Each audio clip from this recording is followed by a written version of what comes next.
나이 덕에 푸른 밤, 요 필기해 준 거 있죠? 아직 필기도 안 했겠지만 이거 먼저 진호 나갈게요. 자, 나이 덕에 푸른 밤 75쪽 이거 보세요.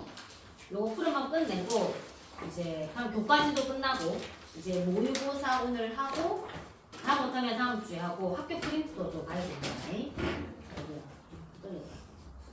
자, 일단 푸른 밤은 서정, 서사, 교술 네 갈래 중에서 서정에 들어갑니다. 서정. 서정은 시다 시. 한번 서정 갈래 개념 읽어볼게요. 서정 갈래는 개인의 정서나 생각을 자 시인이 자기의 생각이나 감정을 표현해. 근데 아무렇게나 표현하는 게 아니고 함축적이고 운율이 있는 언어로만 표현해 줍니다. 그래서 시에서 눈물 안 나는 tears가 아니고 다른 함축적 의미가 있잖아. 그리고 리듬감이 있는 언어로 표현해야지 그게 서정이고 시가 됩니다. 자, 밑에 이제 하위 갈래는 뭐 고대가요, 향가, 한시, 고려가요, 시조민요, 현대시 맞습니다. 일단 우리 푸른 밤은 현대시고 뒤에 고전 시가 중에 시조 하나 있거든요. 그것도 같이 가져가야 됩니다. 일단 서정 갈래는 방금 읽은 게 개념이고 그 다음에 서정 갈래의 형상화 방법이 있거든. 이? 형상화가 뭐냐면 그려내는 게 형상화예요. 즉 읽어볼게요. 형체가 분명하지 않은 추상적인 대상을 구체적이고 명확한 형상으로 나타내는 게 형상화예요.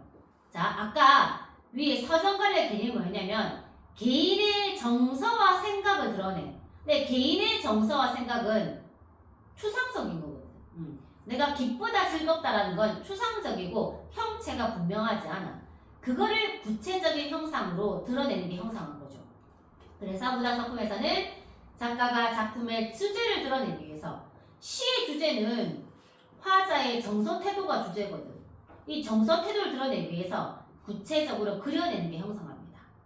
이 방법이 어떻게 되는가 찾아볼 거고요. 그다음 서정갈래는 운율, 심상, 비유, 상징 이렇게 다양한 방법을 써서 작품을 드러냅니다. 다 연결이 되어 있습니다. 이거. 자, 넘겨보세요. 푸른 밤의 주제 형상화 방법을 봐야 됩니다. 자, 그러면 제목이 푸른 밤인데 사실은 밤은 어두운 밤이거든요. 근데 푸른 밤이라고 수식어 색채 이미지 활용했거든. 요게 뒤에 나중에 학습 활동이 나옵니다. 이런 거 서술형으로 잘 나오니까 봐주세요. 일단 제목에 푸른 밤이라 했다. 푸른이라는 색채 이미지를 활용해서 읽어볼게요. 결국에는 내가 너를 너무 사랑해서 너에게서 벗어날 수 없다 이런 내용이거든요. 그래서 화자가 길을 걸어 너에게 벗어나려고 길을 걷지만 결국에는 너에게 향하고 있거든. 그래서 화자가 걷는 길은 사실은 너를 향한 것이기에 어둡기만 한 검은 밤이 아닌 겁니다. 너와 이별한 상태에서 너무 힘들어. 그래서 네 생각이 나고 너를 사랑해. 그래서 너를 향한 길은요 그냥 검은 밤이 아니라 너를 알아볼 수 있는 푸른 밤이라고 표현했다고 상징적 의미를 이렇게 나타낼 수 있습니다. 이건 학습 활동에 다시 나옵니다. 일단 얘는 서정갈래니까 자유시고요. 그 다음에 지 속마음을 고백합니다. 그 다음 이 시에 이제 별하고 꽃이 그냥 스타고 플라워가 아니야. 나의 마음을 상징합니다. 고 나올 거고 주제는 너를 향한 벗어날 수 없는 사랑이야. 너를 벗어나기 위해서 길을 걸었지만 결국에는 다 너를 향해. 너를 너무 사랑한다 이 말입니다. 특징은 사랑 고백이야. 그래서 고백 적어주고 별과 꽃이 그냥 스타하고 플라워가 아니고 상징적인 의미가 있습니다. 이걸 통해서 화자의 정서, 화자의 마음을 드러낸 거야. 즉 추상적 대상인 화자의 마음을 별과 꽃으로 구체화할 겁니다. 그거 부분에 나옵니다. 역설법 있어요. 그 다음에 유사한 종결음이 다다다다다로 다 끝나. 동사구조 반복, 시어 식구 반복 운율 형성합니다. 그리고 나중에 지름길하고 애국길이라고 대조적 의미의 시어가 있어요. 요것도 이제 너를 향한 길에 속하는 거기 때문에 아주 중요한 주제식 드러냅니다. 자, 뒤집어요. 자, 77쪽입니다. 자, 푸른 밤 한번 읽어볼게요. 읽어봅니다. 너에게로 가지 않으려고 미친 듯 걸었던 그 무수한 길, 너와 이별했어. 네가 너무 생각나서 너를 잊기 위해서 내가 너한테 안 가려고 미친 듯 걸었거든. 그 무수한 길, 그 무수한 시도도 결국에는 실은 내게로 향하는 것이었다. 즉 너에게서 벗어날 수 없다 이 말입니다. 이때 너가 바로 시적 대상, 사랑의 대상이고 너에게 가지 않으려고 미친 듯 걸었는데 그 길이 너를 향하는 길이었다고 했습니다. 일단 달하고 빗금비 부분이 종결함이 반복되는 가구입니다. 이게 왜 역설이냐 보세요. 너에게로 가지 않으려고 걸었다고. 이 길은 너에게 가지 않는 길이야. 근데 너에게 간 길이래. 이게 모순관계라서 역설법인 거예요. 너 봐봐. P가 있고 P가 아니다. P다와 P가 아니다는 이게 동시에 존재할 수 있나? 동시에 존재할 수 없죠. P면 P가 아닌 거고요. P가 아니다가 맞으면 P다가 틀린 거지. 이렇게 동시에 존재할 수 없는 거를 모순관계라 그러거든요. 얘는 둘 다 존재할 수 없다고. 분명히 너에게 가는 길이 아니었다 그랬어. 근데 알고 보니까 너에게 가는 길이래. 가는 길이 아닌데 가는 길이래. 두 개 원래 동시에 존재할 수 없거든? 근데 동시에 존재하게 만들었잖아. 그럼 이게 무슨 법인데요? 역설법. 이게 역설입니다. 모순되는 걸 동시에 제시하는 거예요. 그러면 필기 보세요. 예를 봐봐. 쌤이 침묵으로 말하다 적어놨죠.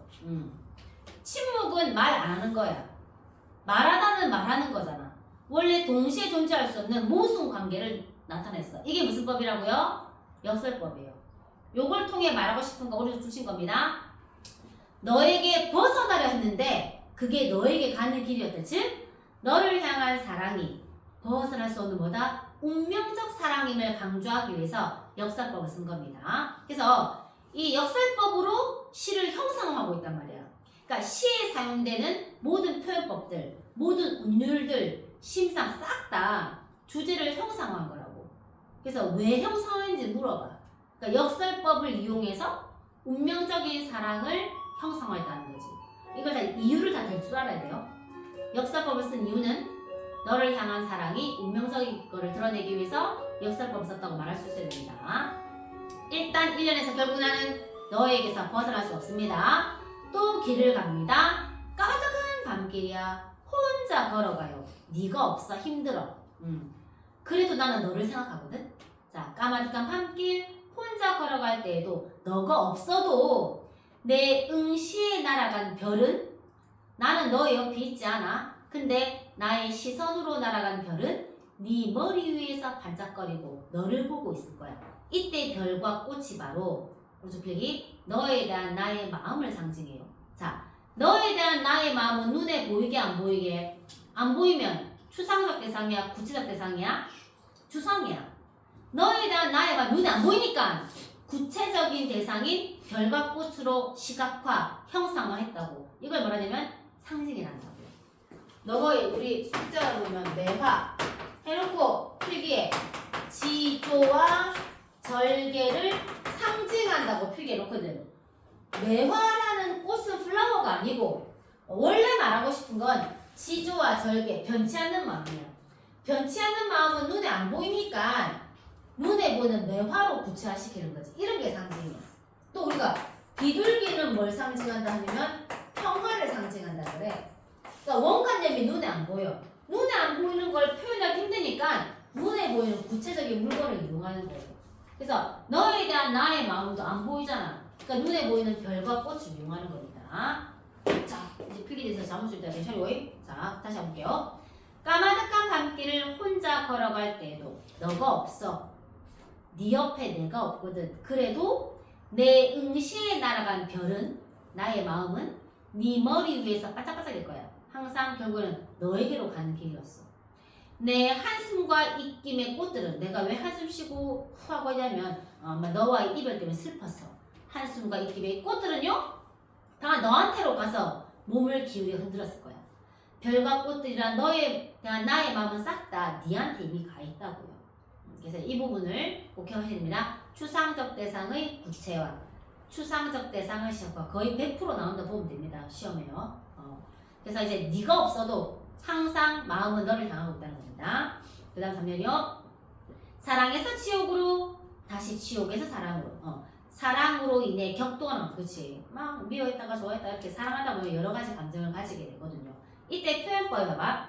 사랑에서 치욕으로 끝났어. 근데 그 다음 구절을 다시 치욕으로 받아줘. 이렇게 꼬리에 꼬리를 무는 걸 무슨 법이요? 연쇄법이라 그래. 연쇄법이 뭐냐면 읽어볼게. 앞구절의 뒷부분 물결진 치욕으로를 뒷구절의 앞부분 치욕에서 난 물결로 반복하는 거야. 요게 연쇄법입니다. 요. 자, 일단 반복되니까 뭐가 형성되노? 당연히 뭐가 형성돼요? 운율이 형성이 됩니다. 자, 하루에도 몇 번씩 4개로 트림했던 두레박. 아니 너와 나는 지금 떨어져 있는데 어떻게 두레박을 드리니? 내 마음이야 마음.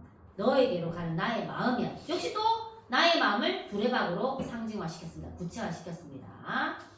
자, 넘겨서 힘내시고요. 넘겨갖고. 자, 그러나 떨어졌어. 시상 전환되면서 매양 퍼올리는 것은 내가 계속 두레박을 벌려줘. 근데 그거는 결국에는 내가 너에게서 계속 벗어나려 했지만 못 벗어나요. 수만 갈래의 길이었다는 얘기였습니다. 너에게로 가는 길이 수만 갈래 너무 힘들어. 너와의 사랑을 이루기 힘든가 봐. 수만 갈래의 길에서 따릅니다. 그래서 은하수의 한 별이 화자를 빗댄 말이다. 비유다.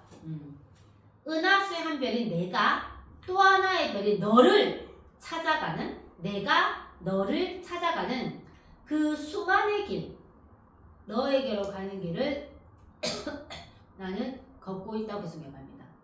그래서 결국 나는 너를 향해 가고 있다는 것, 너를 못 잊는다는 겁니다. 결국 결론입니다. 나의 생애는 무엇이냐고 정의할 수 있냐면 모든 지름길을 돌아서 결국에는 너에게로 난 단 하나의 애움길이었던 것입니다. 결국 다시 해볼까요? 나의 생애는 지름길은 너무 쉬워.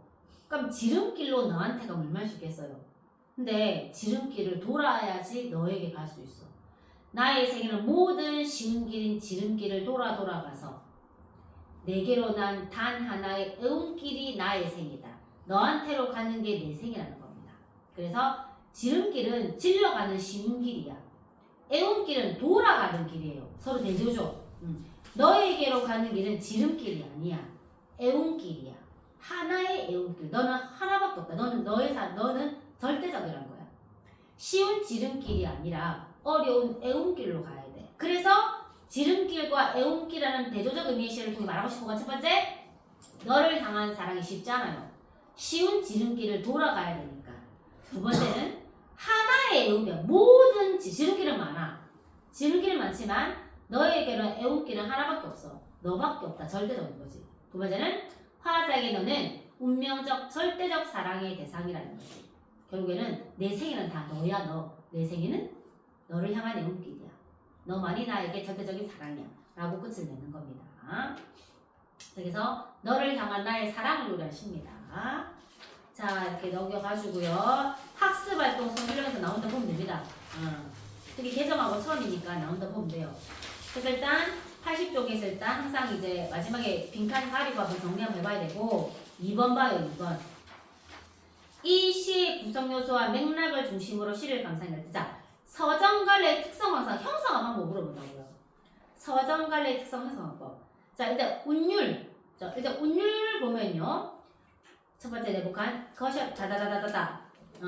같거나 비슷한 종결어미. 사랑에서 치욕, 치욕에서 사랑, 사랑, 치욕, 시어 반복. 또는 뭐뭇은 것이고 뭐뭇은 것이다고 통사구조 반복. 이런 거를 운율이 느껴져요. 일단 운율로 시를 형성했습니다. 두 번째는요. 무슨 법으로 형성했냐면 역설법. 너에게 가지 않으렸다고. 않으렸던 길이 내게로 향한 길이었어요. 가지 않은 길이 간 길이 된 거야. 이렇게 역설법을 통해서 어떤 효과가 있냐면요. 너를 향한 사랑에서 벗어날 수 없다고. 너한테 벗어난 길이 너를 향한 길이었으니 결국에는 벗어날 수 없는 운명적인 것이라는 걸 얘기하는 겁니다. 자, 그 다음에 뒤집으시고요. 중요한 거죠. 지름길과 애움길은 서로 반대말이야. 지름길은 질러가는 쉬운 길이야. 애움길은 삥 돌아가야 돼. 모든 지름길을 다 돌아가서 애움길로 가야지 너에게 도착할 수 있어. 너무 힘들다는 거야. 그래서 일단 이 지름길과 애움길에 나타나는 시의 의미는요. 길은 너를 향해 가는 길이니까 사랑이구나. 그리고 두 번째 학생이 너에게 향하는 길이 지름길이 아니라 애옹길이라는 거는 너를 향한 사랑이 지름길처럼 쉽지 않고 돌아가야 되는 거니까 쉬운 게 아니고 쉽지 않구나 라는 거죠. 그 다음에 모든 지름길을 돌아서 하나의 애옹길이야. 너 하나밖에 없다. 운명적 절대적 사랑이라는 겁니다. 그 다음 중요한 제목 푸른 밤입니다. 왜 어두운 밤이 아니고 푸른 밤이냐면 결국 나의 발길이 너를 향해 있는 한 나는 너는 결코 멀리 있는 게 아니야. 항상 내가 별, 꽃들이 다 네 옆에 있잖아.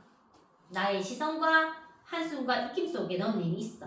그래서 아무리 내가 혼자 밤길을 걸어도 시커먼 밤이 아니라 푸른 밤이 될 수 있어. 너라는 존재를 알아보세요. 난 어디를 가나 네가 보여. 내 마음속에 네를 생각하니까 네가 보이는 푸른 밤이야. 예시작 보시면요.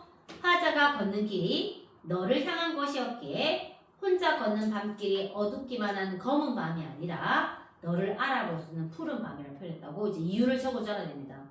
왜 정리할 때 답 가리고 적어봐야 하죠. 이거 연습 안 하면 시험장에서 잘 문장이 생각이 안 난다. 연습해야 됩니다. 하나마 살아있나? 그래서요.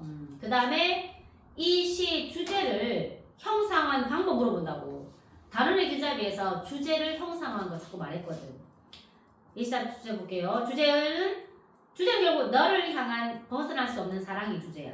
이걸 어떻게 형상했냐면 너를 향한 나의 마음을 드러낸 시어가 별하고 꽃이 있었거든. 그것들을 19를 반복했고 역설법, 푸른 밤이라는 심상, 색채 이미지를 유기적으로 결합해서 주제를 형성한 거죠. 앞에 나왔던 계속 반복.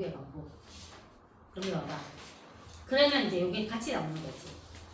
얘도 푸른 밤하고 주제 형성한 방법이 비슷해요. 추상적 대상의 구체화거든. 그래서 봐야 됩니다. 자, 갈래 가볼게요. 일단 얘는 우리 많이 했어요. 그동안 고전시가 앞에서 했죠. 시조예요. 시조는 세 글자리 3장 6구 45자 내외의 시조입니다. 글자 수는 3개, 4개나 4개, 4개가 반복되는 3, 4조, 4, 4조. 그 다음에 4번 끊어있는 사음보입니다. 종장, 첫음보는 세자로 고정되어 있는 평시조입니다. 요거 정철이라는 사대부가 지었어. 사대부에게 임은 러버가 아니고 임금입니다. 성격 보면요. 임과 이별에서 애상이고요. 슬픔. 연군가야. 임금 사랑하는 충이다. 충정을 노래하는 시입니다. 주제는 임에 대한 사랑인데 이때 임이 임금이거든. 그래서 연군 지정되고요. 얘도 우리 시처럼 앞에 푸른 밤처럼 추상적 대상을 구체화할 겁니다. 내 마음은 눈에 안 보여. 그래서 달로 구체화할 겁니다. 그래서 임을 그리하는 마음을 돌려서 달이라는 자연물을 이용해서 아까 우리가 별과 꽃도 자연물을 이용했죠? 드러낼 겁니다. 읽어볼게. 이제 오하면 쉴 수 있습니다. 자, 내 마음 버여내어 저 달을 만들고자. 이렇게 시조는 사음보로 운율을 형성한다. 시는 어떻게 주제를 형성하냐면 운율이라는 것도 주제 형성하잖아요. 또 이제 운율을 이용해서 시를 형성합니다. 사음보입니다. 글자 수는 내 마음 세자, 베어내어 네자, 저 달을 세자, 만들고자 네자입니다. 3, 4조의 운율입니다. 자, 내 마음은 눈에 안 보이는 추상적 대상이야. 근데 마치 눈에 보이는 것처럼 베어서 내어서 저 달로 만들겠대. 그래서 추상적 대상을 구체화, 시각화, 형상화하고 있습니다. 자, 그럼 왜 달로 만드냐면 내 마음을 달로 만들어서 달은 높이 멀리 뜨거든.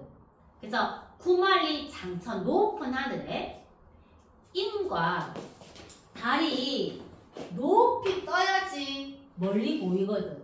내가 여기 있다고요. 내 마음을 달로 만들어 여기 걸어둬요. 그러면 여기는 임이 보이거든. 여기 임이 보인다고. 그러면 달이 높이 뜰수록 더 멀리 보이게 더 멀리. 그리고 나는 지금 임과 9마일이나 떨어져 있다고 느껴. 내가 만약에 임이 너무 보고 싶으니까 더 멀리 있는 것처럼 느껴질 거야. 별로 안 보고 싶으면 그냥 가까이 있다고 느낄 수 있지만 너무너무 보고 싶으니까 보고 싶은데 못 보니까 더 멀리 있다고 9마일이라고 수치화시켰습니다. 일단 읽어보겠지. 내 마음 베어내어 저 달을 만들어서 딱 걸어놓겠대. 그러면 9마일이 높은 하늘에 번지 딱 걸려있잖아. 그럼 이게 나니까 내가 이제 임을 볼 수 있는 겁니다. 그래서 달을 이용해서 내 마음을 드러냈습니다. 그래서 고운님 계신 곳에 내가 달이 되어 임을 비추어 꼭 보겠다면서 이 고운님은 러버 여딘이기도 하지만 정철이 지었으니까 사대부야 조선시대. 그러니까 임금이기도 하겠죠. 그래서 임에 대한 그리움을 달을 통해서 드러내고 있다. 그러니까 시조니까 종장 서둔보는 세자로 딱 글자 수 맞춰야 됩니다. 밑에 가면 1번 질문이요. 화자의 정서는 당연히 임에 대한 그리움이겠죠. 그러면 이번에 이 그리움을 어떻게 형상화했냐면요. 마음이라는 추상적 대상을 달이라는 구체적 대상으로 님에 대한 화자의 마음을 형상화하고 있고 시각화하고 구체화하고 있습니다. 자, 화자를 신화, 정서를 신화했으니까요. 그러면 님은 임금이 되면서 주제는 사랑하는 임에 대한 그리움에서 임금에 대한 충성으로 주제는 좀 바뀌는 거죠. 이렇게 됩니다. 자, 여기까지 조금 필기 조금 옮기고 공부하고 요거 조금 더 공부하다가 쉴게요. 자, 올해 산모 필기 중에서 페이지 10쪽에 시 먼저 합니다요. 현대시 2개랑 고전시가 1개, 3개 먼저 할게요. 짧으니까 금방 하고 쉴 수 있습니다. 평소에 들고 다니고 일렀던 사진을 찍어서 읽든가, 그러니까 SNS 이런 거 보지 말고 유튜브 보지 말고 필기를 보라고요. 내용이 숙지되려면 좀 시간 걸립니다. 자, 일단 가시와 나시, 가시 제목은요 연두에 온다고. 나시는 남신의주 유동 박시공방인데 항상 가와 낙에 대한 나에 대한 해석의 기준이 있습니다. 자, 뒤집어요. 그러면은 29번 보기 갈게요. 뒤집어서 29번 보기 옵니다. 항상 문학 볼 때는 보기 먼저 읽어야 됩니다. 보기 해석의 기준, 화자의 상황 다 나와 있다. 일단 가는 연두에 온다는 보기 볼게.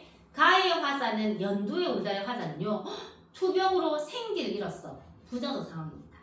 또 나의 화자는요 남신의주 유동 박시공방의 화자는요 객지에서 홀로 역시 힘겨워해요. 가와 나 둘 다 힘들어해.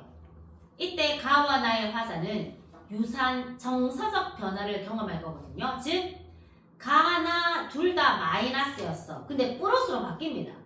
마이너스가 플러스로 바뀔 거야. 먼저 가부터 갈게요. 가에서 이제 무기력한 화자가 가나다 공통점이요. 무기력한 화자가 가나 공통점입니다. 무기력한 화자 마이너스가 자신의 현실을 마이너스로 인식해요. 절망적으로. 그런데 특정한 계기로 시상이 전환되면서 플러스인 긍정적인 심리 상태에 이를 겁니다. 그래서 가와 나는 둘 다 무기력한 화자가 마이너스의 상황에서 플러스로 감정을 바꿀 겁니다. 이 과정에서 특정 대상의 속성에 주목한대요. 그럼 먼저 가의 연두에 울다부터 먼저 볼게. 화자는 투병으로 생기를 잃었습니다.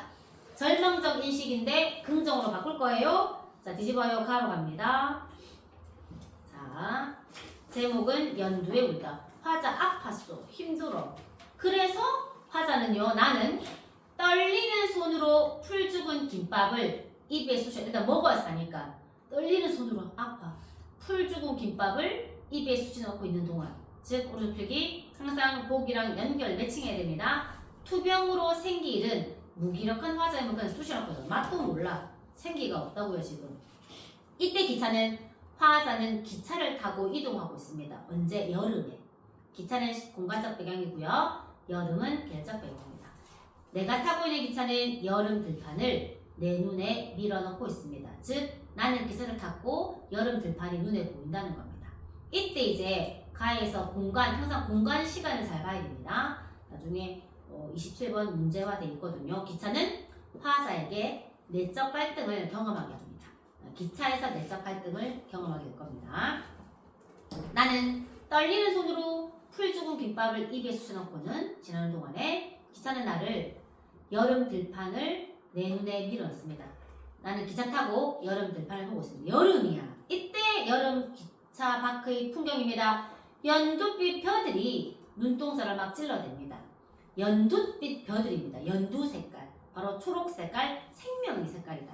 그래서 이 시에서 연두빛 벼들은 그냥 곡식이 아니고 생명력을 상징합니다. 생명력을 지닌 대상을 상징해요. 화자는 풀이 죽어 있다고, 그냥 살라고 입에다가 김밥을 쑤셔 넣고 있다고. 이런 무기력한 화자와 대비되는 연두빛 벼들 들판입니다. 길게. 연두빛뼈들은 눈동자질을 들이다. 들판은 왜 저리도 푸른가? 너무 푸르고 생명력이 가득한 거예요. 푸르다라는 색채였었고요. 알면서 물어보는 서리법입니다. 아니다. 푸르다는 말은 적당치 않은 것 같아. 더 좋은 말 있을 것 같아. 초록은 동색, 같은 색이라지만 풀과 초록색은 같은 색이라지만 연두는 내게 좀 다른 종족으로 여겨진다. 연두색은 더 특별해. 더 생명력이 느껴지거든. 그러니까 진한 초록 말고 진짜 형광처럼 너무나 밝고 생기 있는 그런 연두색 말이야. 거기에 이 연두색에는 아직 고개 숙이지 않은 출렁거림, 막 움직임, 역동감, 생명력 또는 수렁거림 같은 게 생명력과 활기가 남아있어. 그래서 저 연두는 내게 남다른 종족 같아.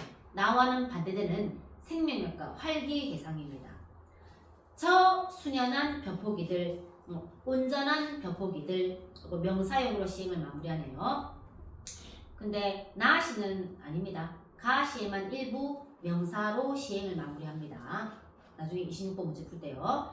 저 순연한 완전한 벼포기들 너무 연두야. 너무 생명이고 너무 활기야. 그런데 벼포기들은 온전하지. 순연하다. 온전해. 그러나 내 안은 왜 이리 어두운가? 저 벼포기들은 연두빛인데 나는 왜 이리 어둡지라고 나는 마이너스라고 자신의 현실을 절망적으로 인식합니다. 그럼 우리는 어떻게 보기에서 봤죠? 바뀐다고요. 자, 이때 나를 빛 바래게 하려고 쏟아지는 저 햇빛. 저 햇빛이 막 나를 나에게 쏘아주고 있어. 이걸 좋게 안 봅니다. 처음에는.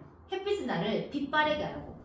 우리가 어떤 물건을 햇빛 속에 내놓으면 그 다 빛이 다 탈색되거든요. 다 색깔이 날아가 버린다고. 어떤 물건을 햇빛 속에 놔두면 왜 산화되고 삭잖아. 그런 것처럼 내가 햇빛 속에 막 빛 바래고 있고 내가 낡아지는 느낌이에요. 그래서 이 부분 나중에 문제 나오는데 나를 빛 바래게 하려고 쏟아지는 저 햇빛도 즉 화자를 햇빛이 힘들게 하는 겁니다. 결국 햇빛도 지도 어두워지면 빛이 바래지잖아. 햇빛도 어두워지면 빛이 없어지죠. 나의 빛을 바래게 없애려는 저 햇빛도 결국에는 쥐도 결국 어두워지면 빛 바래질 거면서 이렇게 중얼거립니다. 일단 햇빛이 나를 지금 힘들게 해요. 그러면서 이제 들판, 초록 연두의 들판을 보면 김밥을 4개째 성수가 드디어 정서적 변화의 계기가 있답니다. 아까 특정한 계기를 통해서 정서가 변환됐어요. 마이너스가 플러스로 바뀔 겁니다. 드디어 울음이 팡 터져 나옵니다.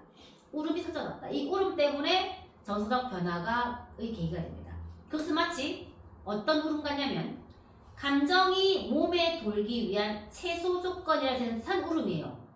그동안 나는 무기력했거든. 입에 쑤셔넣어요. 아무 감정이 없어. 우리 무기력해.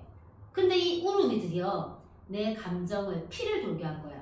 내 감정이 몸에 돌기 위한 최소 조건인 듯 울음이 터지면서 이제 활기가 이제 생길 겁니다. 듣지기법이요. 울음이 터지면서 눈에 즙처럼 괴는 연두.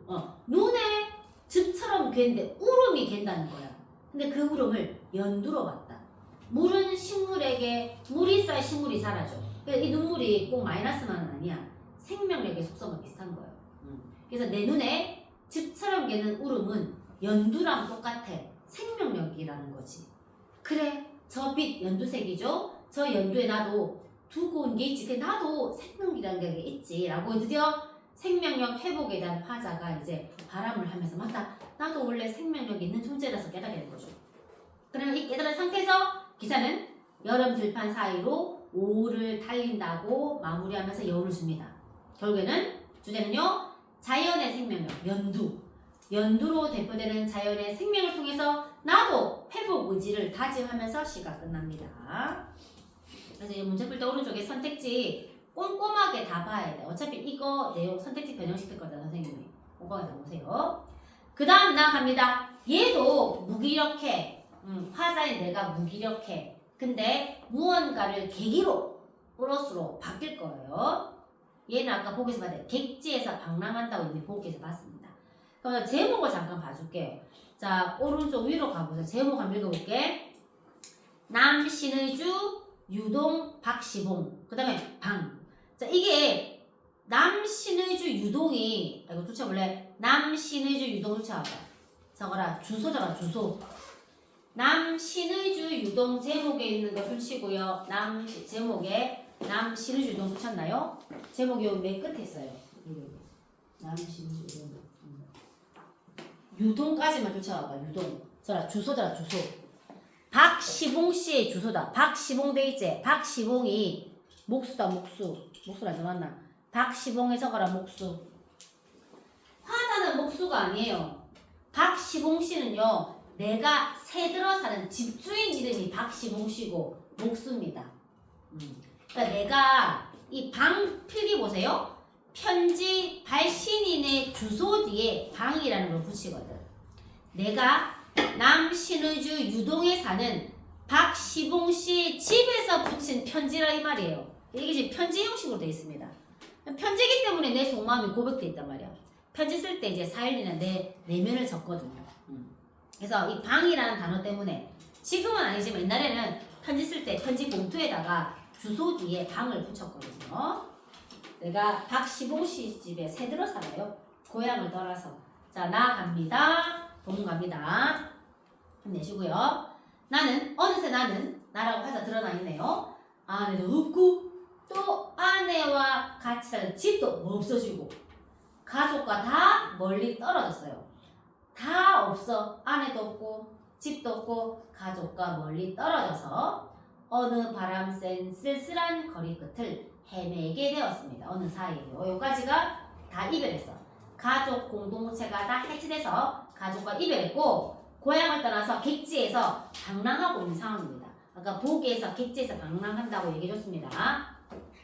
바람이 이제 시련 고난이지, 그치? 바람에 적어놔라, 시련 적어라. 디귿의 바람이라 시련 고난. 자, 집이 아니고 객지야. 거기서 바람, 떠돌이 입장에서 바람 부니까 얼마나 힘들겠어요. 시련 고난입니다. 쓸쓸하다고 정서 직접 제시했습니다. 헤매입니다. 막 헤매요. 자, 바로 날도 저물어서 큰일 났다. 바람은 더욱 세게 불고요. 추위는 더해집니다. 즉 객지에서 방랑하는데 시련과 고난이 너무 심한 거야. 이때 나는 어느 목순의 집에서 새를 들어요. 이 어느 목순의 이름이 박시봉 씨야. 이 집에 새를 듭니다. 이 집의 헌 자리를 깐 한 방에 들어서 쥔을 붙이다 새를 들어 살게 됩니다. 이때 이 한 방이 내적 갈등을 경험하는 거야. 아까 늘 기차 안에서 내적 갈등을 경험했지? 무기력하게 살다가 갑자기 생명을 회복하고 고민 뒤에 회복했고요. 여기도 마찬가지야. 이 한 방에서 이제 내적 갈등을 경험하게 될 겁니다. 지금 괴로워. 이리하여 나는 이 습내 나는 춥고 누긋한 방 너무 거저하게 열악해. 여기서 빈둥거리며 삽니다. 낮이나 밤이나 나는 나 혼자도 너무 많아. 분명히 나는 지금 위에서 가족과 이별해서 부양가족 없거든요. 나는 책임질 가족이 없어. 내 몸뚱아리 하나만 책임지면 돼. 근데 그것도 많은 것 같아. 내 혼자도 감당하기 어려운 굉장히 무기력한 학이다. 아무 힘이 없다. 내 몸뚱아리 하나도 감당이 안 돼. 이런 거를 생각하며 디롱배기의 북덕불. 디롱배기는 질그릇 이런 도자기 그릇에 옛날에 추우니까 이런 거 나무를 태워서 도자기 그릇을 줘요. 그러니까 도자기가 따뜻하거든. 요 질그릇에다가 막 나무 같은 거 태우면 그릇이 열이 전도돼서 나시거든. 그러니까 손난로. 나무를 태워서 손난로 같은 거 주는 거지. 그럼 추우니까 요 손난로를 만지는 거예요. 질그릇에 딱 많이 따뜻하거든. 요거를 딱 잡고 있어. 그래서 이것을 안고 손을 째면서 북덕불, 이제 나무 같은 게 타니까 재가 생기잖아. 그 재 위에 뜻없이 글자 쓰고 아무것도 안 해. 뒹굴뒹굴 하고 있다. 또 문 밖에 나가지도 않아요. 자리에 가만히 누워서 머리에 손깍지 베개라고 뒹굴뒹굴 하고 있어. 여기까지 외적 표기 바로 무기력한 화자의 모습이야. 완전 마이너스야. 모습을 묘사하고 있죠. 열거하고 있습니다. 무기력하게 뒹굴뒹굴합니다. 이때 갑자기 나를 돌아봐. 나는 갑자기 내 슬픔이며 어리석임을 소처럼 되새김질을 한번 해봅니다. 나를 돌아보내니까 성찰입니다. 소가 먹었던 걸 다시 끌어올려서 보는 거잖아. 그러니까 소위 되새김질을 성찰이라고 본 거죠. 그래서 내가 이제 뒹굴뒹굴 하다가 뒤꿈치 부분을 싹 다 정서드리는 거다. 쓸쓸한 아까 했던 거 슬픔, 어리석음, 나를 돌아봤어. 그러니까 너무 내가 너무 병신 같아요. 막 너무 슬퍼. 내가 너무 바보 같아. 내 가슴이 꽉 메여옵니다. 내 눈에 뜨거운 것이 눈물이 핑 도어요. 내가 너무 부끄러워. 내 스스로 가끔 낯이 붓도록 부끄러워. 그동안 내 삶을 보니까 너무 부끄럽고 무기력한 거야. 리을적이며 반복하고 열가고 있습니다. 과거를 돌이켜보니까 너무 부끄러워서 나는 내 슬픔과 어리석음에 짓눌리어 죽을 수밖에 없는 것을 느꼈다고. 슬픔과 어리석음, 과거를 돌아보니까 슬픔과 어리석음밖에 없어요.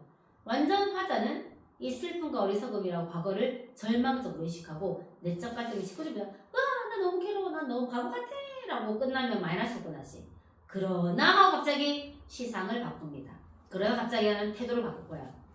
태도를 바꾼 이유는 뒤에 나와 있습니다. 아까 위에서는 울음이 터지면서 태도를 바꿨거든요. 그 울음이 바로 눈물이고 연도 생명력이었거든. 이번에 어떻게 태도를 바꾸냐면 난 잠시 고개를 들어요. 하강이 아니고 상승적이야. 고개를 들어서 허연 문창을 바라보고 눈을 위로 떠. 상승적인 이미지입니다. 높이 떠서 천장을 쳐다봅니다. 드디어 깨달았다. 이것 때문에 내가 마이너스를 플러스로 바꿉니다. 나는 이제 깨달았지. 뭘 깨달았냐면 나는 내 뜻과 내 힘으로 나를 이끌어가는 것이 힘든 일인 걸 알게 됩니다. 그러니까 이게 일제강점기 때 우리 민족에 떠돌아다니는 거거든. 내 힘과 내 뜻만으로는 안 돼. 내가 아무리 열심히 살면 뭐합니까? 우리나라가 일본한테 뺏기고 독립이 안 되는데. 그러니까 일제 상황에서는 아무리 열심히 살아도 안 돼. 내 힘과 내가 이렇게 바보 같은 거는 내 탓만이 아닌 거예요. 바로 이것들보다 내 뜻과 내 힘보다 더 크고 높은 운명이라는 게 있는 거야. 이 운명이 나를 마음대로 굴려가. 그러니까 내 잘못만은 아닌 거야. 그러니까 좀 힘이 나는 거예요.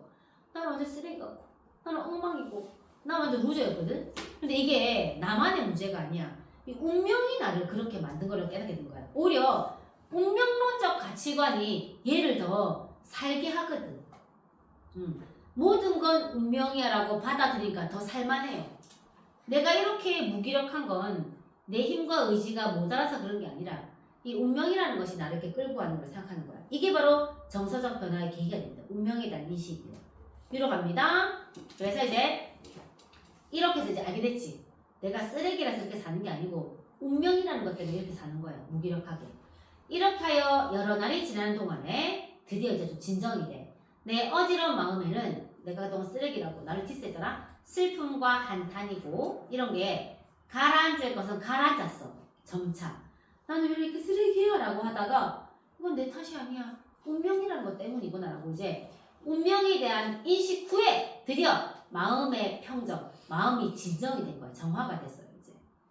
그래서 더 이상 나를 쓰레기 취급 안 합니다. 이제 외로운 생각만 들면 이제 가족과 헤어져서 가족과 떨어졌으니까 외로운 생각만 들쯤에서는 갑자기 이제 뭐를 생각하면서 이제 극복할 거냐면 나무 하나 떠올리면서 극복할 겁니다. 저런 나주손에 살랑살랑 음성 헌징합니다. 소리내며 쌀랑눈이 와서 문창을 치기도 하는 때가 있는데요. 나는 눈 오는 저녁에는 하루를 더 가까이 끼면서 적극적으로 무릎을 꿇고 반성하면서 나는 극복할 거야. 지금 마이너스 무기력을 극복할 거야. 뭐를 떠올리며 극복할 거냐면 지금 싹 다 갈매나무를 수식하는 말들입니다. 나는 어떤 갈매나무를 떠올릴 거냐면 어느 먼 산 뒤옆에 있는 갈매나무야. 바우숲에 따로 외로이 서 있는 갈매나무를 보고 버틸 거야. 어두워오는데 하얀 눈을 맞을 갈매나무. 갈매나무는 눈을 맞아도 굳지 않아. 꼿꼿하게 서 있거든. 살랑살랑 소리 나고며 눈을 맞을 그 드물다는 굳고 정한 의지적 존재인 갈매나무를 생각하면서 이 시기를 지금 극복할 거라고. 그래서 내가 마이너스로 무기력하게 살다가 운명, 그래 운명이 나를 이렇게 만들었지. 난 이렇게 쓰레기 아니었어 라고 다짐하면서 그래 극복해보자 라면서 갈매나무를 떠올리면서 극복하자고 다짐하면서 시가 끝나게 됩니다. 또 주제는 무기력한 삶을 한번 반성해봤거든. 그러면서 이제 운명을 인식하고 그래 갈매나무 생각하면서 버티자 라고 현실 극복의지로 끝이나게 됩니다. 자, 하고 힘드냐? 뒤집어요. 자, 한 개만 보고 계십니다요. 자, 도전 시간 문제 할게요. 14쪽 이거 한 개하고 힘들지? 얼마고요? 5분이면 끝나겠네요. 5분이요. 6분, 5, 6분 정도. 이거 사실 이거 우리 고전 시간 팩에서 했거든요. 제목은 윤선도의 만응인데 만응의 뜻도 안 적었네. 자, 만응에 적을래? 자연에서 세웠단 말은 어디에서 흥이 만응은 흥이 가득한 자연에서 흥이 가득한다고. 자연 속에서 신난다 신나 흥난다 흥나 이 말입니다. 제목 만응은 흥이 가득하다. 어디에서? 자연에서. 화자가 지금 자연 속에 있기 때문에 흥이 나. 자, 그럼 주제는 뒤넘깁니다. 뒤집어요. 42번 보기 보고 금방 보고 이제 시기다요. 자, 보기 읽어볼게. 일단 가는요. 가만 보면 되겠다. 똑같아. 툭하면 자연치나 안빈낙도 안분지족이잖아. 가도 우리가 배웠던 4대부 시가기 때문에 분수에 맞는 삶의 태도를 지향해. 가의 화자는 자연 속에서 사는 게 너무 떳떳하대. 그래서 소박한 생활에 만족하는 안분지족, 안빈낙도, 자연친화가 주제예요. 그 흔해 빠진 주제입니다. 이거. 자, 앞으로 가요. 4대부 시가들은 유교적 내용 아니면 아까 정철이 임금사랑 했었잖아. 임금사랑 아니면 자연친화야. 안빈낙도야. 자, 14쪽 갑니다. 14쪽 시혜야. 앞에 14쪽 앞으로 집어라. 힘들어. 자, 가볼게. 읽어볼게. 산수간 바위 아래 띠집을 짓노라. 내가 산수간 바위 아래 띠집 짓고 살아요.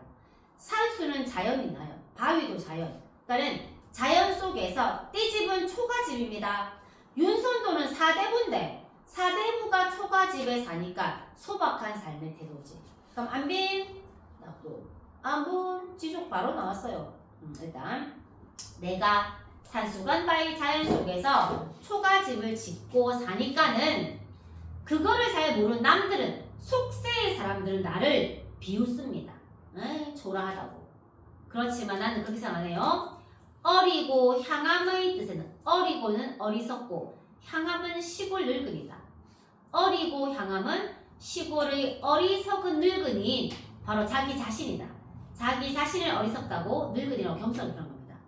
어리고 향함의 뜻, 어리석은 나의 뜻에는 띠집이 바로 내 분에서 띠집으로 화살표 쏴라.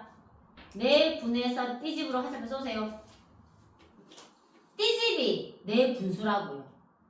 그래서 초가집이라는 분수에 만족해. 그래서 안분지족, 안빈낙도예요. 그 다음 가볼게요. 똑같다.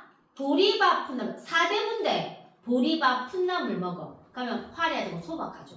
소박한 삶의 태도입니다. 보리밥 풋나물을 알맞게 먹은 다음에 역시 바위 끝 물가는 자연이네. 자연 속에서 실컷 놀아요. 자연 속에서 노니까 자연치나 한가합니다. 유유자적 한가합니다. 그러면서 그남은 여남은 일. 자연 말고 그남은 여남은 일이야. 속세의 부귀영화 딸이야. 불알 줄 있으래 말은 부럽지 않다고요. 알면서 주로 반대로 물어보는 무슨 법이요? 서리법입니다. 그러니까 속세는 부럽잖아. 부귀영화 부럽잖아. 안빈낙도 안분지족이에요. 그 다음 마지막입니다. 내 천성이 게을러가지고 하늘이 다 아시대요. 하늘은 내 성격이 게으른 걸 알아서 인간만사, 인간은 속세입니다. 여기서 속세의 일들, 자 벼슬 같은 거는 한 일도 안 맡기셨어. 나는 벼슬을 하지 않고 자연 속에 있는 겁니다. 그러면 하늘이 나를 뭐를 맡겼냐면 다만 다툴 이 없는 강산. 강산은 다투지 않아도 얼마나 좋아. 이 강산을 하늘이 지키라고 하신 거지. 그래서 결국은 강산은 자연이에요. 자연 속에서 지키면서 자연을 사는 겁니다. 그래서 인간만사와 강산은 대비가 됩니다. 그래서 하늘이 시킨 거니까 자연에서의 삶이 하늘 뜻이니까 나는 당당해. 나는 따뜻해라고 얘기합니다. 그 주제는 자연친화와 안분주족, 소박한 삶의 태도입니다. 이 문제 꼼꼼하게 다 봐야 됩니다. 먼저 그거 주실게요.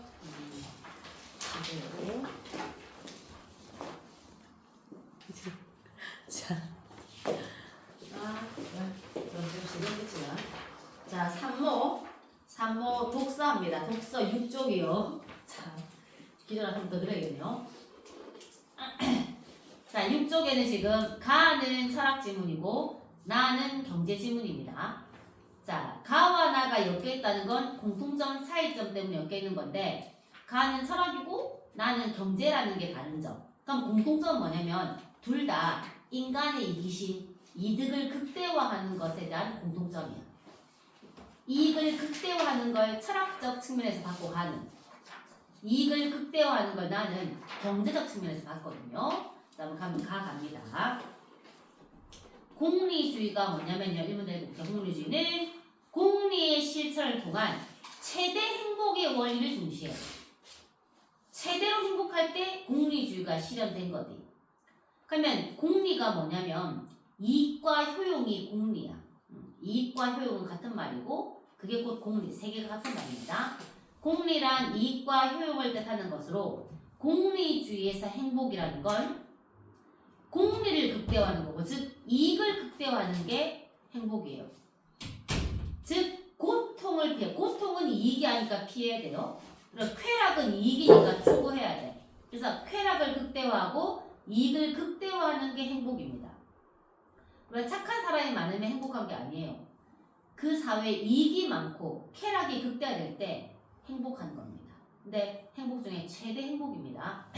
여기서 행복은 그래서 개인의 쾌락만이냐, 개인의 쾌락은 개인의 이익이고 개인의 행복입니다.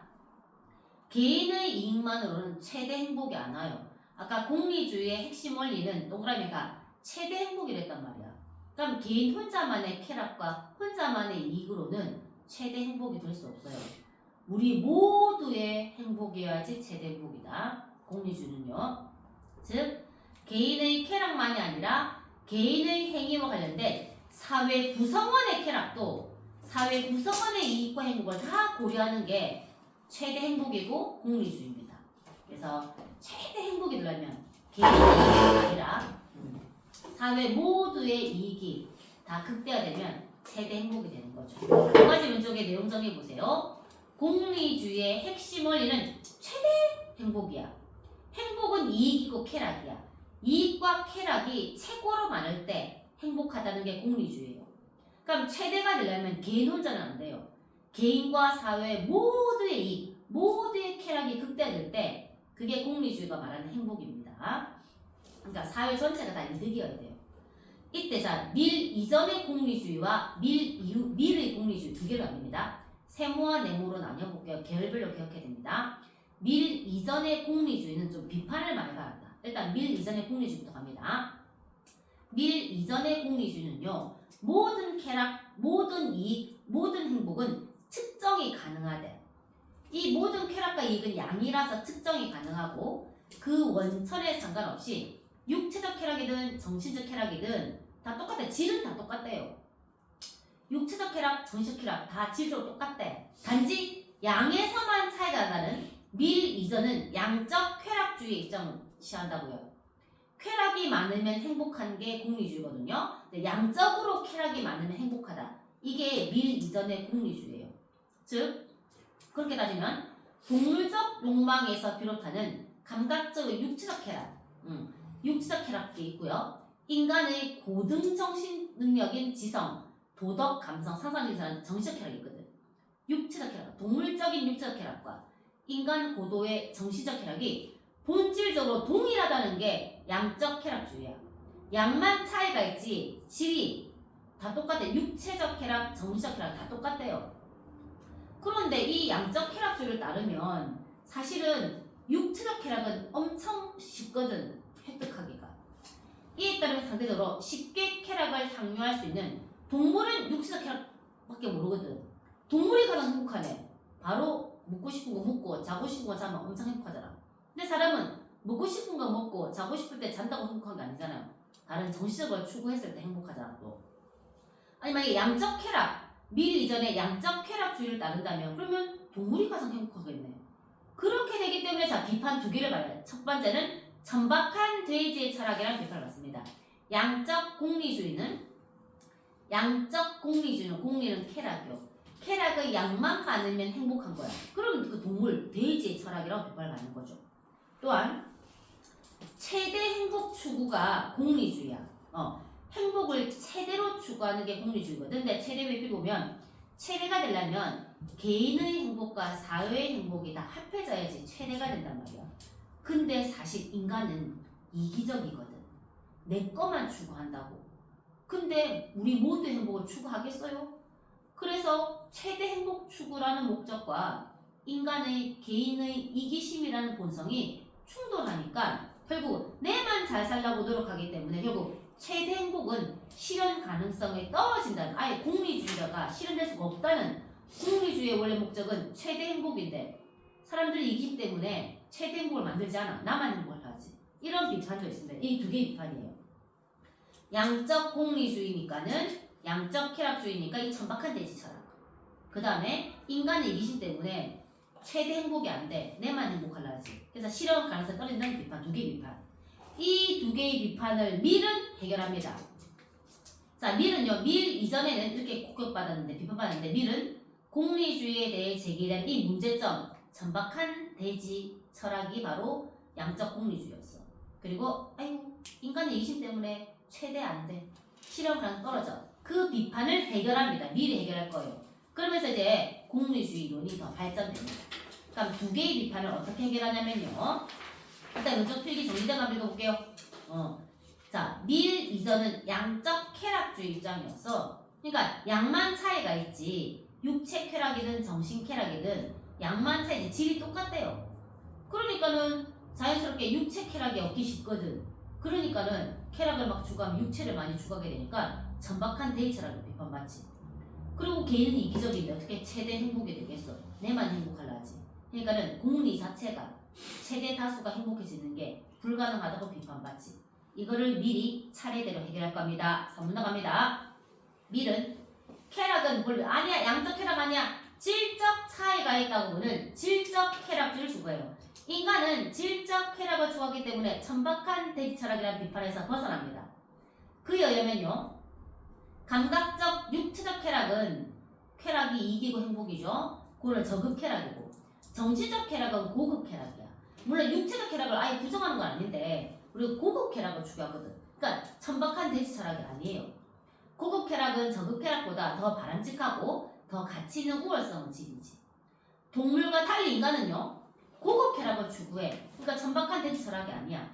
인간의 품위를 높일 수 있고 이 어긋나는 것, 저급 쾌락 같은 거는 본질적으로 인간 행복의 구성 요소가 될 수 없어요. 그래서 인간은 다행히 고급 쾌락을 추구하기 때문에 천박한 돼지 철학이 아니라는 겁니다. 이게 밀의 질적 쾌락주의입니다. 자, 첫 번째 해결했어요. 천박한 돼지 철학 아니에요. 두 번째는 실현 가능성. 인간은 이기적인 존재인데 어떻게 모두와 다 함께 다 최대 행복이 될까? 자, 3문단 밀 이전의 공리주의는요. 뭐라고 비판받았냐면 최대 행복 추구, 최대는 우리 모두의 행복 추구, 얘랑 인간은 다 이기심이 있거든. 이게 상충한다고. 공리주의는 최대 행복 추구인데 인간은 누구나 이기심을 가지고 있기 때문에 최대 행복 추구가 되겠어? 나만을 위해 살지. 이때 괜찮대. 다행히 밀 이전은 이렇게 반박해. 법률과 여론 같은 외적 제재가 있어. 못하게 말려. 그래서 개인의 이기적 본성을 외적 법이 못하게 말린대. 그러니까는 못하게 말리는 거야. 그렇기 때문에 이것은 미리 볼 때 이것은 근본적인 해결책이 아니야. 최대 행복이 되려면 남을 위해 뭔가를 하게 해야지 행복이 많아지게 해야 돼. 근데 자신의 이익 추구만을 못하게 막는 거니까 행복이 많아지는 게 아니라고. 결국 밀에 따르면 외적 제재가 최대 행복의 원리, 모두가 행복해지는 원리에 부합하는 행동을 하게 할 수 있지만, 그러니까 어떻게 하는 거냐면 못하게 함으로써 이 이기적인 행동을 하지마 이래 함으로써 이제 최대 행복의 원리에 부합하는 행동을 하게 할 수 있겠지. 이기심을 못 가지게 함으로써. 하지만 자발적으로 그러한 행동을 하도록 끄는 힘은 없는 거야. 그럼 어떻게 자발적으로 나만의 이득이 아니라 모두의 이득을 위해 생각하느냐? 그건 바로 내적 제재인 양심이 있다면 나뿐만 아니라 모두의 이익을 위해 행동한다는 거지. 자, 그럼 양심은 뭘까요? 양심은 우리의 마음 안에서 형성되는 일종의 도덕적 의무감이야. 의무감 양심. 자, 양심 어기면 내면적 고통이야. 고통은 쾌락이 아니랬잖아. 이익이 아니랬어. 양심을 어기면 고통이니까 고통은 쾌락이 아니니까요. 그러니까 양심을 안 어기려는 거야. 양심을 어긴 순간 고통이 와. 고통을 우리 싫어하니까 양심을 안 어기는 게 고통이 안 오는 건 거라. 그러니까 오히려 그게 쾌락을 주는 거지. 그래서 양심을 키우면 돼. 양심의 가책을 받으면 즐겁지 않으니까 양심을 지키는 거예요. 양심을 어긴 순간 고통이니까 그건 쾌락이 아니니까. 그래서 양심은 구성원들과 내 혼자만이 아니고 우리 모두와 일체감을 이루고자 하는 타고난 사회적 감정의 토대를 두고, 자, 양심은요, 이 내적 제재인 양심은 사실은요 외적 제재가 필요하다. 우리가 양심을 지키세요라고 교육을 받거든. 우리가 교육과 외적 제재 등의 후천적 경험을 통해 양심이 길러진단 말이야. 그러니까는 양심이라는 내적 제재는 외적 제재가 있어야지 더 키워져. 그래서 우리 인간은 자기 이익 지향성, 이기심을 양심으로 극복하는 거야. 양심을 어기면 고통스럽기 때문에, 고통은 쾌락과 반대이기 때문에 그걸 안 하려고 해요. 그래서 양심을 안 어겨야지 안 고통이란 말이야. 그래서 이게 인간이 이기심이 있을 때 그 양심이 어겨지면은 고통이고 쾌락이 마이너스니까 그렇게 안 하려고 이제 인간은 양심으로 이기심을 극복하고 결국 모두 다 행복해지는, 사회와 개인 모두 행복해지는 최대 행복의 원리에 따른 삶을 실현할 수 있다고 이제 두 번째 비판, 바로 개인의 이기심과 최대 행복이 충돌할 때 바로 내적 제재인 양심, 물론 외적 제재, 외적 제재도 있어야지 양심이 키워집니다. 결국 밀은요, 외적 제재 둘 다 필요해요. 법이나 교육 같은 걸로 내적 제재 양심을 키워야지. 양심을 키워야지 우리가 양심의 가책이 생기는 행동을 안 하죠. 최대 이렇게 이제 외적 제재와 내적 제재를 통해서 최대 행복의 원리를 실현할 수 있습니다. 모두가 다 이익을 얻어. 쾌락을 극대화해. 그러면 사회 구성원의 구성도 높이고요. 그런 점에서 공리주의는 인간 윤리의 기준일 수 있어. 도덕심의 기준이 된다는 거죠. 이게 이제 미리 생략하는 양적 공리주의의 입장이었습니다. 공리주의라는 건 최대 행복의 원리다. 행복은 이익을 극대화하는 거야, 쾌락을 극대화하는 거지. 근데 최대니까 개인의 쾌락만으로는 최대가 안 돼요. 그래서 우리 모두, 개인과 사회 모두이기 때문에 그냥 리주의가 아니고 공리주의야. 공공의 이익 말이야. 그래서 미리 이제 질적 쾌락이기 때문에 천박한 대지의 쾌락도 아니고, 그리고 개인의 이기심과 최대 행복이 충돌하지만 양심이라는 내적 제재가 있기 때문에 양심을 어기는 순간 고통이 오기 때문에 인간은 고통은 쾌락이 아니기 때문에 싫어하거든요. 그래서 양심으로 이기심을 극복하고 우리 모두가 이익이 되는 방향으로 최대 행복을 만들 수 있다는 게 미리입니다요. 자, 이것도 자기 속도로 꼼꼼하게 읽어봐야 돼요. 그리고 오른쪽에 정리해놓은 것도 읽어보셔야 되고요. 객관식 선택지에 하나다 꼼꼼하게 다 봐야 됩니다. 꼼꼼하게요. 자, 조금 더 보시세요. 그럼 이제는 나는요, 이것도 이익을 극대화해. 가에서 인간은 이익을 극대화하죠. 쾌락주의, 공리주의. 나에서도 우리는 이익을 극대화하지. 그래서 합리적인 소비를 하죠. 인간은 이익을 극대화한다는 합리적 소비를 합니다. 자, 나 문화 갈게요. 인간의 이기적 욕망을 인간은 자신의 이기적 욕망을 충족하기에 한 사회가 갖고 있는 자원을 유한합니다. 그러니까는 그렇지, 우리 사회 지구에 있는 자원을 유한해. 근데 인간의 욕망은 이기적 욕망은 무한하거든. 인간의 이기적 욕망을 채울 만한 자원은 다 없어요. 그래서 일단 모든 인간은 싹 다 자기의 이익을 극대화하게끔 소비하는 거거든. 경제학자들은 인간이 합리적인 선택을 통해 개인의 이익을 극대화하는 존재로 보는 거지. 자, 우리가 이제 이때 이익은 경제지문에서 효용이랑 같은 말이에요. 효용으로 나오거든. 이익, 아까 우리가 철학 지문에서는 이익과 쾌락과 행복이 같은 말이었죠. 행복, 이익, 쾌락이 같은 말. 이제 경제 지문에서는 이익과 효용이 같은 말입니다. 이익은 효용이랑 같은 말이에요. 자, 경제학자들은 인간은 합리적인 선택을 통해 개인의 이익을 극대화하는 거죠. 사람은 누구나 다 자신의 이익을 극대화하죠. 그래서 합리적 소비 과정을 이해하기 위해서 이제 효용이란 이론이라는 걸 얘기해 주고 이제 효용 이론을 딱 보면 인간은 자신의 이익을 극대화하기 위해서 소비를 하는 문화라고 할 수 있습니다. 효용이란 뭐냐면 이미 알고 있잖아. 이익이야. 효용이란 의사 결정자인 개인이 소비자가 어떤 행동의 결과로 얻는 주관적인 기쁨이나 만족감이 이익이야. 자, 만족감이 이익인데요. 자, 고개 들어오면서 한번 고개 들어올래? 만약에 생산자도 우리가 소비와 생산 활동을 하는 건 이득이 있어야 돼. 생산자는 물건을 팔아서 돈이 생기니까 이익이 있잖아. 그럼 소비자는 내가 1,000원 주고 이제 연필 하나 샀어. 그럼 내 1,000원 돈만 쓰고 이득은 없는 게 아니야. 연필을 사고서는 만족감이 소비자의 이득이라고. 여기서는 소비자의 이익은 소비자의 만족감을 얘기합니다. 그렇죠? 그래서 여기서 소비자에게 이득은 만족감입니다. 요거를 다른 말로 하면 효용이다. 그렇죠? 자, 소비자의 이익은 효용은 만족감. 이렇게 써놨습니다. 항상 독서 어려운 이유는 같은 말은 표현을 바꾼단 말이에요. 자, 소비자는 소비를 통해 만족감을 얻는다고. 연필 1,000원 주고 만족감. 연필 2개 산다. 만족감. 3개 산다. 만족감이 있다고요. 경제학자들은 인간이란 효용을 극대화하는 것이 합리적인 소비라고 생각해. 자, 그 사람이라는 건 누구나 다 효용을 이익이지 만족감을 극대화하는 소비를 한다고. 그게 합리적인 소비입니다. 우리 경제지문에서는요. 그리고 이제 설명합니다. 합리적인 소비 과정을 한계 효용 체감 법칙과 한계 효용 균등 법칙을 이용해서 이 인간이 효용을 극대화하는 합리적 소비를 설명할 겁니다. 자, 이게 또 뭐야? 한계 효용이 뭐냐면 체감 보게 들어볼래요? 한계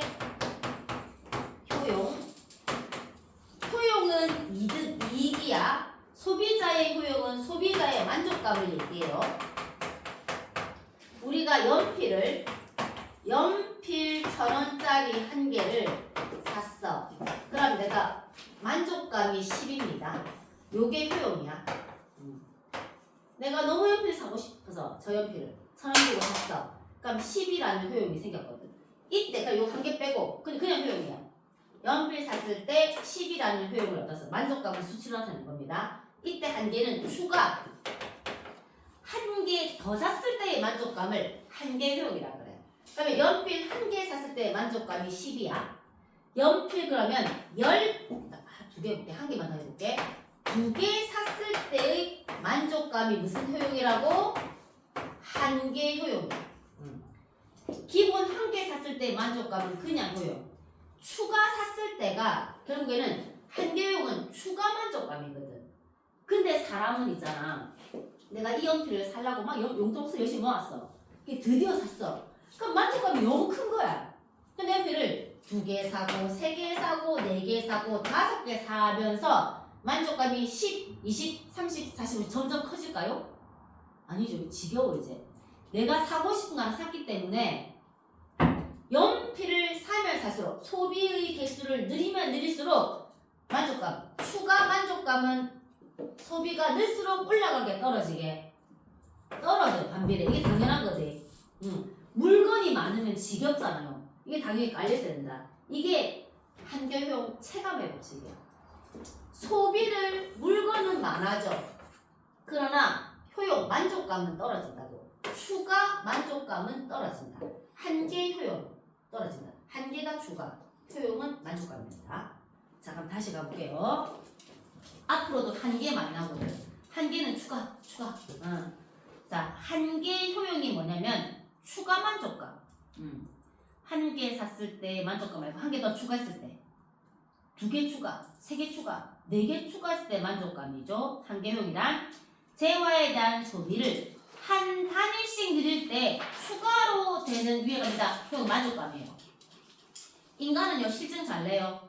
한계효용은요 소비하는 재화의 수량이 증가할수록 추가 소비할수록 오히려 만족감은 떨어집니다. 지겹잖아요. 이제 지겨워요. 연필 편점도 지겹다고요. 점차 감소하는 이거를 뭐라 하냐? 한계효용 체감의 법칙을 한다고. 추가 만족감은 점점 떨어질 수밖에 없다고요. 그래서 어떻게 소비하냐면 3분 나갑니다. 인간은 효용을 극대화하게끔 소비하거든. 근데 너무 많이 사면 만족감이 떨어지잖아요. 자, 3분 나갑니다. 일반적으로 소비자는 재화를 선택하여 소비할 때 총 효용을 극대화하지. 그게 합리적인 소비. 인간은 효용을 극대화, 이익을, 만족감을 극대화하게끔 소비하거든. 예를 들어 볼게요. 은우가 한 개 각각 1,000원인 튀김과 초밥을 한 개씩 추가로 소비할 거야. 처음보다는 만족감이 떨어지겠지만 추가 일단 살 거거든. 이때 은우의 튀김과 초밥에 대한 한계 효용을 표로 한번 나타내 봤어요. 자 보세요. 튀김을 한 개 샀을 때 만족감은 16이 엄청 커. 얼마나 맛있겠어. 2개 사면 뚝 8로 떨어져. 3개 사면 너무 지겨워. 만족감이 4로 떨어져요. 결국 5개 샀으면요 만족감은 1밖에 안 돼. 한 개 살 때 16인데 5개 사면 1이라고요. 즉 추가 필겨, 추가 소비할수록 한계용 추가 만족감은 떨어질 수밖에 없다고요. 초밥도 마찬가지죠. 나는 튀김을 더 좋아하는가 봐. 처음 샀을 때 튀김은 만족감 16, 초밥은 5. 이렇게 지금 표는요 은우의 효용이야. 사람마다 효용은 다릅니다. 사람마다 만족감, 내가 초밥 좋아하면은 초밥이 100이 될 수, 5가 아니고 100이 될 수도 있어요. 자, 감독합니다. 만약 은우가 5,000원밖에 없어. 5,000원의 예산을 잡아냅니다. 5,000원의 예산을 지출할 때 모든 선택 가능한 대안에 대해서 한번 각각 총 효용을 계산해보면 결국 가장 좋은 총 효용 극대화의 선택은요. 은우는 튀김 3개와 초밥 2개가 총 효용이 제일 커. 보세요. 튀김 3개 한번 볼게요. 보세요. 위에 보세요. 튀김 3개는요. 한 개 샀을 때 효용이 16이야. 16 더하기 2개는 8이다 더하기 3개는 4. 16 더하기 8 더하기 4면 28이야. 튀김 사면 28의 효용이 있어요. 튀김 3개 산다고 16 곱하기 3이 아니에요. 효용을 줍니다. 그 다음 초밥 2개는요. 4죠. 처음 한 개는 5개. 2개는 4니까 5 플러스 4, 9야. 초밥 2개가 10이 아닙니다. 2개면 효용이 떨어져요. 그럼 결국 총 효용은 37. 조합이 얘일 때 가장 효용이 커. 그래서 은우는요. 튀김 3개와 초밥 2개를 삽니다. 이게 총 효용이 가장 크거든. 이때 5,000원으로 효용을 극대화하는 지점인 튀김 3개와 초밥 2개, 1개 효용이 딱 보니 4로 일치하네. 그래서 일치하는 지점의 개수를 사면 됩니다. 나중에 계산할 때 나옵니다. 자, 읽어볼게요. 계속. 위의 상황과 같이 경작자들은 각 상품의 화폐 단위당 1개 효용이 각 상품의 튀김하고 초밥, 각 상품의 화폐 단위당 1개 효용이 동일한 지점에서 소비하는 게 효용을 극대화하는 거야. 튀김하고 초밥 봤을 때 4 지점, 아니면 2 지점, 아니면 1 지점에서 사야 된다고요. 근데 지금 우리 중에 5,000원밖에 없거든. 5,000원이면 이제 5개 사야 되거든. 5개 중에서 튀김과 초밥이 효용이 같은 지점은 튀김 3개하고 초밥 2개가 4로 갔네. 요게 효용을 극대화하는 선택인 거라. 자, 나의 1을 한계효용 균등의 법칙이라 그래. 이번에는 아까 한계효용 체감의 법칙은 물건을 많이 추가로 소비할수록 추가 효용이 떨어진다는 게 체감이었고, 한계효용 균등은요. 우리가 총 효용을 읽어볼게요. 한계효용 균등이 뭐냐면요. 읽어볼게요. 한계효용 균등의 법칙은 한정된 재화로 최대 만족을 얻기 위한 선택의 문제를 설명하는 겁니다. 이제 5,000원 갖고 최대 효용을 극대화하기 위해서 여러 상품의 한계 효용이 튀김과 초밥의 한계 효용이 균등해지는 지점 4. 여기가 개인이 그 최대로 효용이 극대화되는 점이에요. 근데 사실 효용은 개인마다 달라. 개인이 효용의 수치를 주관적으로 매기기 때문에 어떻게 매기에 따라서 효용은 달라지겠죠. 그래서 지금 은우는 튀김을 훨씬 좋아하니까 저렇게 효용이 나온 거라고요.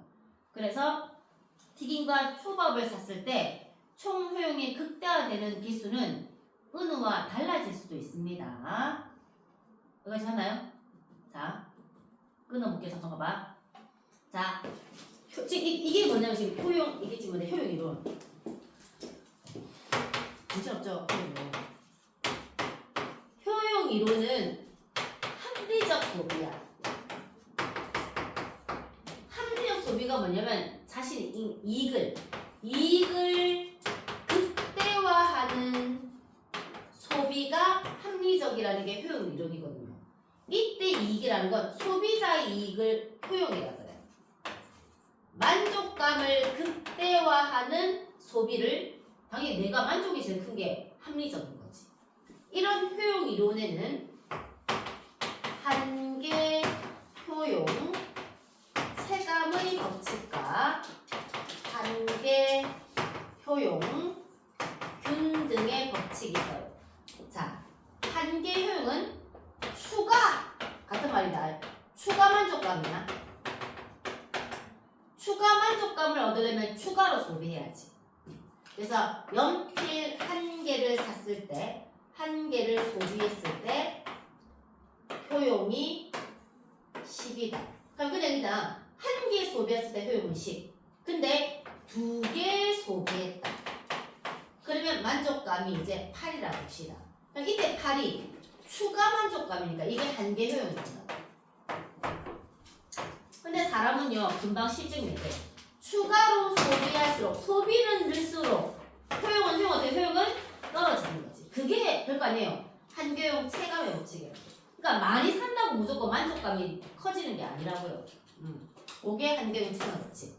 그다음에 이제 한계용 균등급 법칙은요. 이제 재화를 살 때 아까 튀김하고 이제 초밥 있었지. 근데 은우는 튀김을 더 좋아하는 것 같아요. 얘가 한 개 샀을 때 만족감이 16, 초밥은 만족감이 5였어. 그럼 각각 살 때마다 만족감은 떨어져요. 만족감은 떨어져. 이때 은우가 5,000원을 들고 있을 때, 그러면 5개를 산다고 봤을 때 항상 인간은 합리적인 소비를 하거든.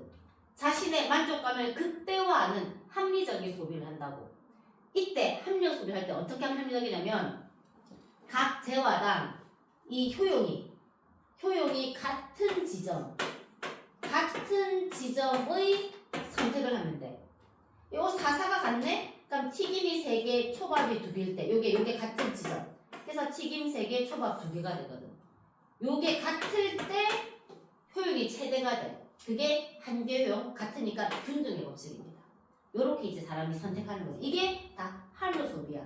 항상 효용을 극대화하는 선택이라는 거죠. 근데 이거를 누구도 안 하냐면 우리들도 소비할 때 하지만 정부가 정책을 실행할 때도 이 효용 이론을 적용해. 어떻게 하냐면요. 볼게요. 문단 갈게요.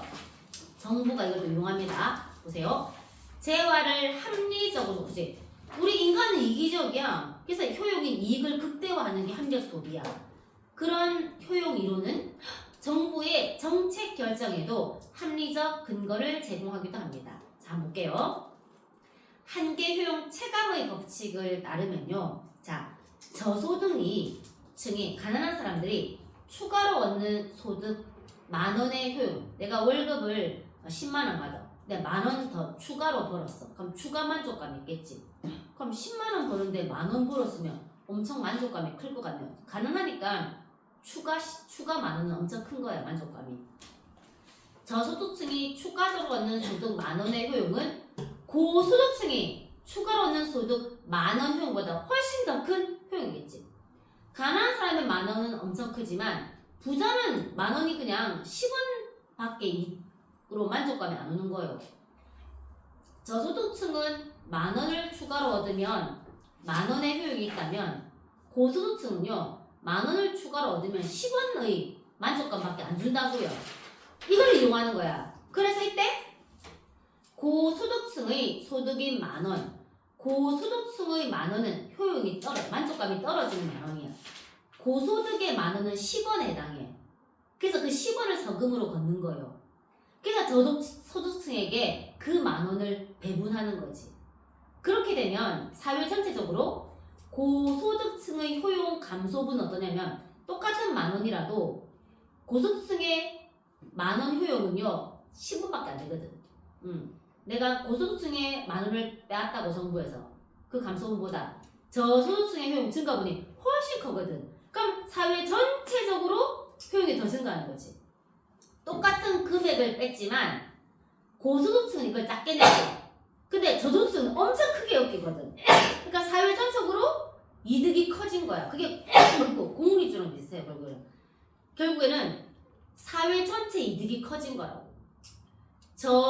고소득층의 만원을 빼면 그들한테는 10원이 빠진 거야. 그래서 이 만원을 저소득층한테 만원을 주면 그들은 만원이 는 거야. 그러면은 저소득층은 엄청 많이 는 거잖아. 만족감이 엄청 커져. 그러니까 고소득이 만족이 떨어지고 조금밖에 안 되지만 저소득이 만족은 엄청 늘어났어. 그럼 결과적으로 평균 대비면 사회 전체적인 만족은 훨씬 더 커진 거죠. 그래서 그럼 사회 전체가 공리주의 입장에서 만족도가 높아졌네. 그러니까 이런 정책을 택하는 거예요. 대부분의 국가는 이미 하고 있습니다. 경제학적 원리에 의거해서 소득이 증가하면 부자잖아. 높은 세율을 적용시키는 누진적 소득세를 부과하고 있어요. 그래서 누진적 소득세를 얻은 재정 수입. 부자들은 만원도 만원으로 안 느껴. 10원으로 느끼잖아. 그걸 갖다가 이제 저소득한테 푸는 거야. 10원이 만원이 되는 거예요. 그럼 사회 전체의 효용이 저소득층이 만원을 느끼니까 얼마나 만족감이 커지겠어요. 그래서 합리적인 거지. 그래서 정부 또한 효용을 극대화해야 돼. 사회 전체의 효용을 극대화하기 위해서. 그러니까 앞에는 공리주의랑 약간 엮이는 거지. 개인의 효용, 부자의 효용만 보면은 이렇게 안 하겠죠? 이제 사회 전체의 효용을 극대화하려면 이런 누진세가 통하는 거지. 그래서 이때도 정부가 효용을 극대화할 때도 효용 이론이라는 경제 정책을 쓰기도 합니다요.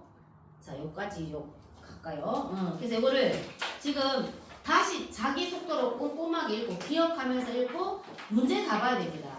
꼼꼼하게 다 봐야 돼요, 문제를. 그 다음에 변형 문제 푸세요. 안 그러면 다 틀립니다. 그러니까 공부한 다음에 푸셔야 됩니다.